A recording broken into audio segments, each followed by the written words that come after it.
बागान ओरैबायदि गिदिर बागाना नै बा ओरैबायदि रबार बागान आरो नैबेयावबो दोङो आरो ओइयावबो दोङो मालिक जाबाय आरो जेनेबा ओरैबायदि रबार बागाना गिदिर बेयावनो नै दामान गिदिर मालायसो माहाजोन जाबायलै दासो मा खालामबावगोन ओरैबायदि जोङो बेरायनो फैदों आरो ओरैनो इन्टारेस्टनि टाइम पास बेरायनो फैदों माहा थाङो बेखायनो जों बुंथारनो हाला दा ओरैबायदि रबार बागान गिदिर बर'नि जागोन ना हारसानि जागोन ना नेपालनि जागोन जों बुंनो हाला मालिकखौबो नुवाखै मालिकखौबो लोगो मोनाखै होमबालाय बोरैथो बुंनो हादों बेनिखायसो जानला मानला बुंनो हाया नेपालनि जागोन ना बर'नि जागोन ना हारसानि जागोन बे रबार बागाना जों मोजां मिथिया आरो दे दायो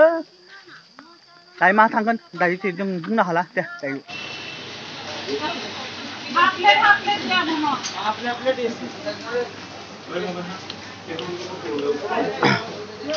मा जाखो नोंसोरो चावमिन खै हाजारनि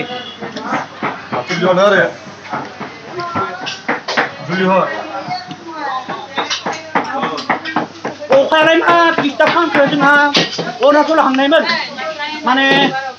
अखायानो सिसिबाय गरलाफोरानो सिसिबाय दाथ' आरो अखाबाबो न'आ खांसिगोन दायो जों मा खालामबावगोन माने जोङो बेयाव चावमिन जाफैनायमोन नै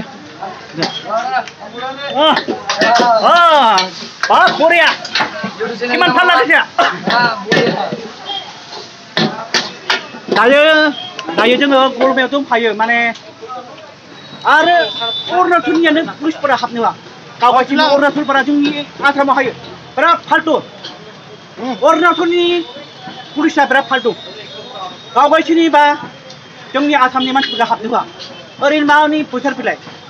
खामानि गैया बेनिखायनो अरुणाचलनिया जोंनि आसामाव बाहायनो मोना जोंनि बर'नि CM प्रमद बर'आ आसाम सरकारजों रायलायनांगोन लाब गैया जोंनि आसाम पुलिसफोरा लाब गैया माथो अरुणाचलनिखौ ओरैनो फ्रियाव हाबनो होयो जोंनि आसामनिखौ आरो जोंनि आसामनि मानसिफोरखौ अरुणाचलाव ओरैनो फ्रि हाबनो होआ दायो जोंनि प्रमद बर'आ हेमन्तजों रायलायनांगोन प्लिज प्रमद बर' नोङो हेमन्तजों रायलायनांगोन माने अरुणाचलनि मानसिफोरखौ जोंनि आसामाव बन्द होनांगोन बैसार लानांगोन गावगायसिनिबा बैसार लायो दायो जोङो गलमायाव दंफायो दायो गलमायाव दंफायो